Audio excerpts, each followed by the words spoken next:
Dear friends, welcome to EPG Pathshala. I am Dr. Nitesh Goyal from DAV College, Chandigarh. I am going to present before you the 21st module titled Frequency Distribution under the paper Tourism and Hospitality Research. The module will cover the following topics. The frequency distribution, uses of frequency distribution, construction of frequency distribution tables, the types of frequency distributions, the frequency distribution graphs and the summary. Dear friends, after the completion of this module, you will be able to understand the purpose behind and use of frequency distribution, know the relevance and applicability of the histograms, the bar charts, apprehend the steps in construction of frequency distribution. Friends, first of all, I would like to give you a brief introduction about the topic. Up to now, we have discussed about the various topics of research in detail, various sampling techniques involved in it, and the various data collection methods that a researcher must know and understand to undertake a research study and obtain fruitful as well as accurate results. In any research, the data collected is generally carrying heavy weightage, and sometimes it becomes at most difficult for them to understand it. The essence of larger data is difficult to communicate without any suitable means of summarizing the data. The first topic, frequency distribution. Frequency distribution is a way to present a well-organized data in a proper manner. So, to further examine and understand the construction and applicability or the use of frequency distribution, let us first have something about the term statistics. Statistics is a very useful technique molded in the form of a complete subject that is a byproduct of mathematics. It is a study that basically started in the middle schools and thus became a separate subject to be pursued at the higher levels. It refers to systematic study of collecting, organizing, summarizing, analyzing as well as the interpretation of data for the achievement of research objectives. Its utility can be felt during the estimation or the forecasting of results from the well-organized data. Statistical data includes numerical data, which may be repeated twice or more. The frequency of repeated numbers involves a group of data known as frequency of that variable to which it has been assigned. The frequencies of variables are arranged in a form of a table known as frequency distribution table, and the tabulation of numbers is known as frequency distribution. It is basically defined as the way of tabulating the values consisting of more than one variable. In other words, frequency distribution refers to recording of data elements assigned to each category using the scaling techniques. It is represented in a graphical or a tabular manner, exhibiting the number of data variables within a given class interval.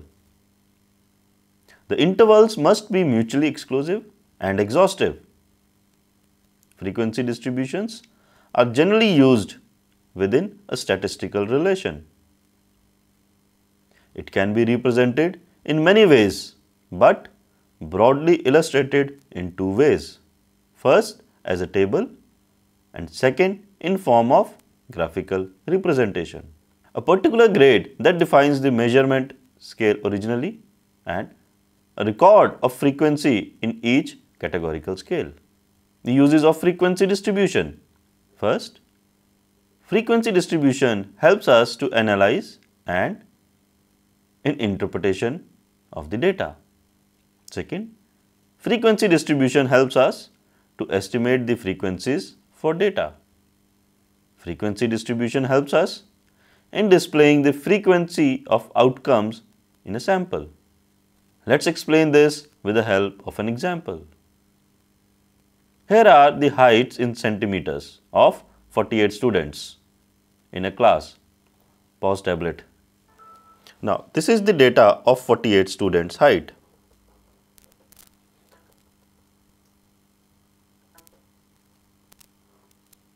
This table is denominated as individual series. If the researcher has collected this kind of data, he would not be able to draw any conclusion out of it. However, some of the points that are clear show that no one is shorter than 155 centimeters and no one is taller than 160 centimeters. But if any researcher wants to draw any conclusion about this data set, the question that arises in one's mind is that how might the researcher carry on further? One way to study the data is to identify the minimum and maximum values. It becomes very difficult to do so while going through the table. At the very first stage, the researcher needs to rearrange the above data in some sequence. That is, from the shortest to the tallest. Now, as you can see from this table contains the data of those only 48 students that were present in the previous table. But in this case, it is in the increasing order. So, it becomes easier to analyze. The next is construction of frequency distribution, deciding about the number of classes. Too many or too less number of class intervals may not represent the data set completely. Even it would become more difficult to interpret such frequency distribution. So, how do we do it? First, calculate the range of the data defined by the formula, that is, range is equal to maximum value minus the minimum value, by locating the minimum and the maximum value within the data. Range used to determine the class interval or the class width. Second, the width of the class is denoted by a symbol h defined using the formula range oblique the number of classes. Generally, the class width remains same for all classes. The number of classes that are taken together must encompass the values starting with the lowest to the highest value. It is generally seen that equal class intervals are mostly preferred in a frequency distribution. But sometimes, according to the situation, inclusion of unequal class interval becomes a necessity to avoid a large number of empty classes. Deciding about the individual class limits and thereby selecting a suitable starting point for the first class is decided arbitrarily. It can be less than or equal to the minimum value. Usually, it is started before a minimum value in such a way that the midpoint, the average of lower and the upper class limits of the first class, is properly placed. Then you have to take an observation and mark a vertical bar for a class it belongs to.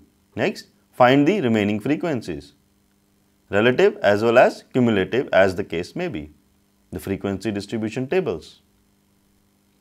The researcher can draw a frequency distribution table by recording the heights as well as noting down its frequency in the form of tally marks along with the frequency. With the help of this, the researcher will gain a better understanding of a better sense or the understanding of the nature or the features of the data. Height is the f times a value occurs is shown under the column f. Now in this data of 48 students, it is given the height with the frequencies. We can see the height of 155 centimeters, there are 11 students, 156 centimeters, there are 6 students, 157 centimeters, there are 8 students, and so on till we see that the students with the height of 160 centimeters is 7. The above table is characterized as the discrete series. However, this table might look like a bit clumsy and may not represent or show the results expected. In case of range, that is, the difference between the minimum and maximum values is high. If that would be the case, it would be best suitable to draw a grouped frequency distribution table. There may be a set of rules that might dictate the researcher's choice in the framing of the groups. Like, the number of categories should be kept nearly up to 10. Keep the intervals in this simple calculative format. This can be explained with the help of another example. Let's consider the weight of some people as presented in the table below. Now friends, as you can see, this table is quite lengthy and complex, which still needs to be further precised and refined to make it more appropriate to communicate in order to expect meaningful results, so as to enhance its reliability. For example, now in this table you can see the frequencies have been grouped, like 190 to 199 only 1, 180 to 189 0, 170 to 179 1, and so on. This type of series is termed as continuous series. However, there are two changes that draws one's attention, one advantage and one drawback. The further types of frequency distribution.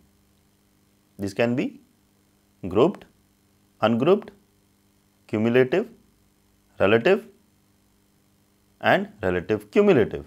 Frequency distribution tables, also known as frequency table, is the sum total of the following elements. The classes, classifying the observation into several groups according to the size of values. It is known as the class interval. For example, class interval is shown as 10 to 20. The class limits. The upper and the lower values of each class interval is known as the class limits. For the class 10 to 20, 10 is the lower limit and 20 becomes the upper limit. The mid value. The middlemost value of each class interval is known as the mid value, that is upper plus lower limit divided by 2. For example, in the class of 10 to 20, lower limit is 10 and upper limit is 20. So, the mid value comes out to be 10 plus 20 divided by 2, that is 15. Degrees of class interval. The gap between the upper and the lower limit within a class is known as the degree of class interval, that is 10 in this case. Class frequency. It refers to the number of times a certain value occurs. The frequency distribution table refers to an arrangement of the data to make it more meaningful. The data which has been arranged and distributed in such a way is called frequency distribution, and when this is presented in a tabular form are called as frequency distribution table. These can be presented as a frequency table, a histogram, or a bar chart. Both, that is the histogram as well as the bar charts, exhibit a visual display where the y-axis represents the frequency and the x-axis shows the variable to be measured. The following table represents the marks and the frequency of the data. Now, in this table you can see against the number of marks, that is 1, the tally marks are shown as 7 with 4 straight lines, then crossed, and then 2 straight lines equals to 7. Similarly, when we check the number of marks, that is 4, the tally marks are 4 straight lines and crossed by 1 line, making it total frequency of 5.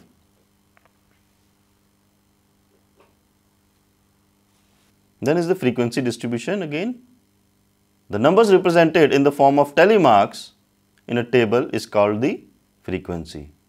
Relative frequency distribution. It is a kind of distribution in which relative frequencies are entered for each class interval.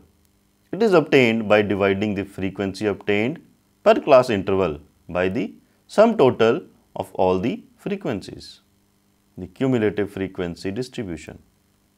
It is one of the types of frequency distributions which is termed as cumulative frequency distribution.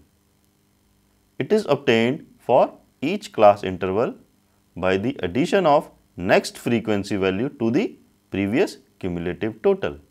Next is the cumulative relative frequency distribution. It is one more kind of frequency distribution. It is obtained by dividing the cumulative frequencies by the sum total of all the frequencies. Simple frequency distribution. It helps to organize the different set of data in an orderly manner. When the data size is huge, it becomes highly cumbersome to list them separately. A simple frequency distribution shows how frequent a score appears in a set of data defined as the frequency. It is an arrangement of the class intervals and their corresponding frequencies in a table. The frequency table, again, it refers to the number of times a data value occurs. For example, if 5 students have a score of 70 in science, and then the score of 70 would be having a frequency of 5. The frequency of a data value is represented symbolically using an alphabet F grouped distribution table. Here you can see these two tables. In the first table, the class shown is 11 to 15, then 16 to 20, 21 to 25 till 46 to 50. And in table B, it is 10.5 to 15.5, then 15.5 to 20.5 and so on. You can see the difference between these two tables. In the first table, there is a difference of 1 point between two classes, that is 11 to 15, and the next class starts from 16, that is a gap of 1. Whereas in the table B, this gap is removed by increasing it by 0.5. That is, the first class interval ends at 15.5 and the second class interval starts from 15.5 only. Next is the ungrouped frequency distribution. It is a table with a gap of 1 is referred to as ungrouped frequency distribution, as you just saw in table A. It refers to the given set of values arranged in ascending order.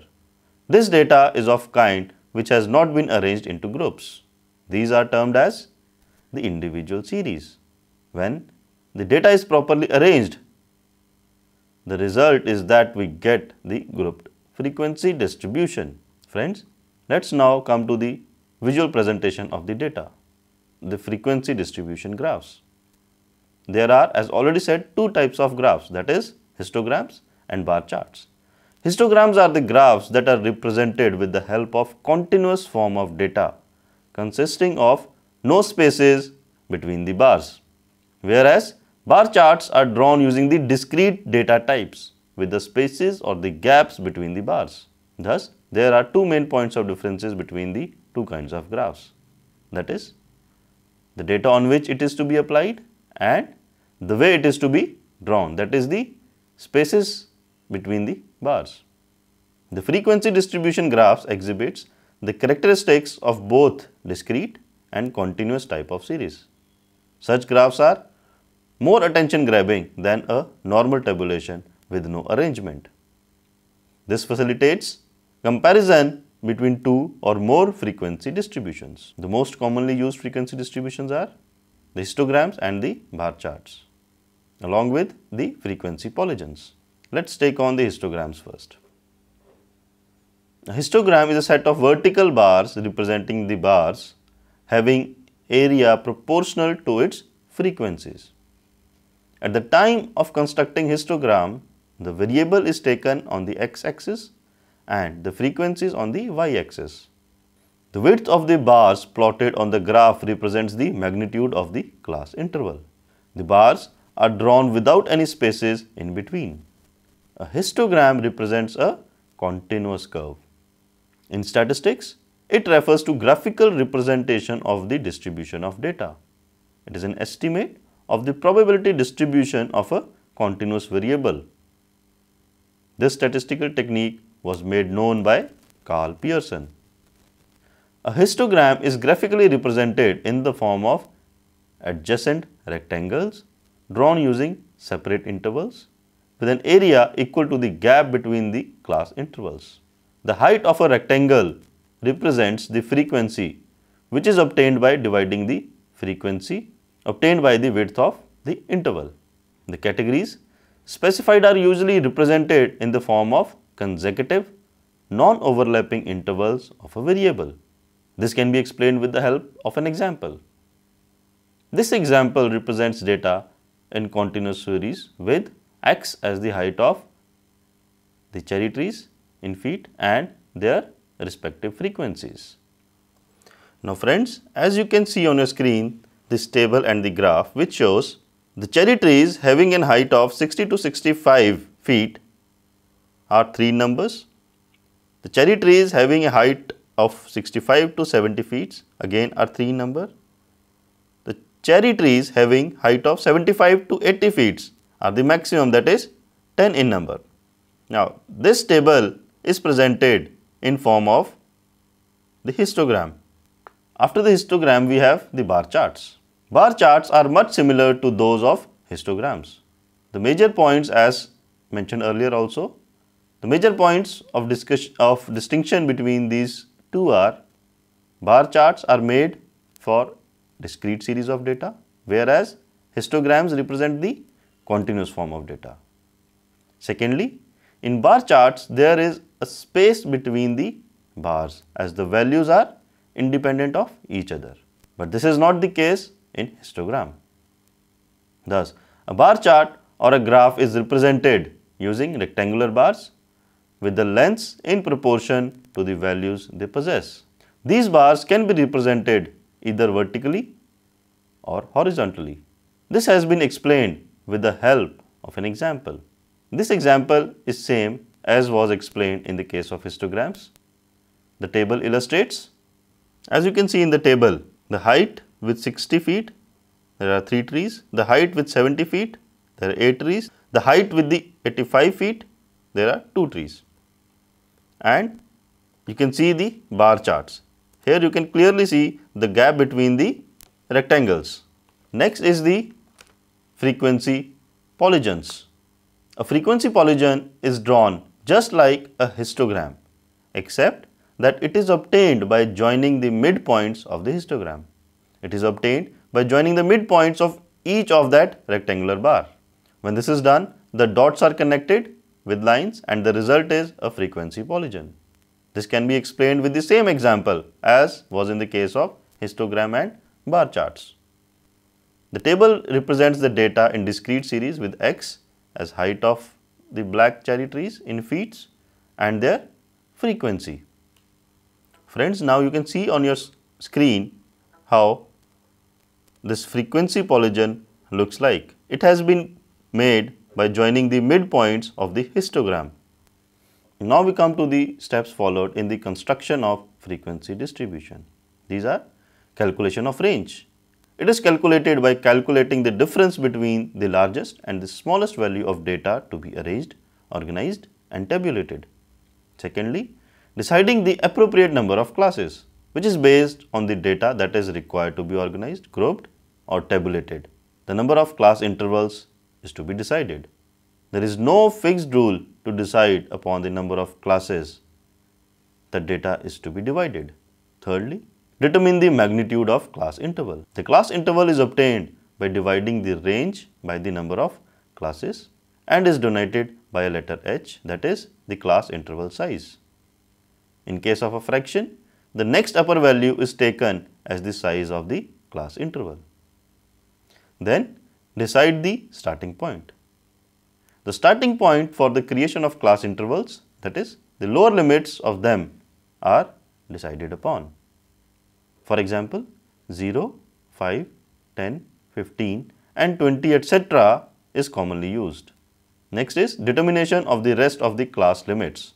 Once the lower limit of a particular class has been decided, then by adding the class size to the lower limit helps in the computation of upper class limit. In the same manner, rest of the class intervals are calculated. Next, distribution of the data into their respective classes. All the observations are entered into their respective classes by drawing the tally marks according to the data size. These bars are counted to determine the frequency for each class. The frequencies obtained for all the classes are noted. The sum total of all the frequencies obtained must be equal to the number of observations available in raw form. Friends, let us now summarize the module. A frequency distribution is defined as the way of tabulating the values consisting of more than one variable. In other words, it refers to recording of data elements assigned to each category using scaling techniques represented in a graphical or a tabular manner, exhibiting the number of data variables within a given class interval. The intervals must be mutually exclusive and exhaustive. There are many ways of exhibiting the frequency distribution, which includes the histograms, relative frequency histograms, and cumulative frequency distributions. Histograms represent the frequency of all the elements that occur between a certain range of values. When one variable is pretended to be measured on an interval scale and another is dichotomous one, then it is possible to highlight the relationship between the above variables by drawing overlapping frequency distributions. Thank you.